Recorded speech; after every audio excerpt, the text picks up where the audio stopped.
শ্লোকটির অনুবাদ আজকে 4 নম্বর পাঠ থেকে শুরু করব। তো অনুবাদটি হলো, যাবৎ নির্গুণ ব্রহ্মে নাহি লাভ হয়, তাবৎ সগুণ ধ্যান করিবে নিশ্চয়।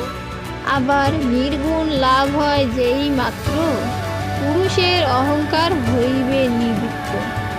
অহংকার নিবৃত্তি হইলে সর্বদাই জীবভাব দূরীভূত হইবে নিশ্চয়। তখন পুরুষ দেখি সব ব্রহ্মময়, সর্বপাপ হতে মুক্ত হইবে নিশ্চয়। সেই কালে যোগীবর প্রফুল্ল হৃদয়, আমি সেই ব্রহ্ম এইরূপ জ্ঞান হয়।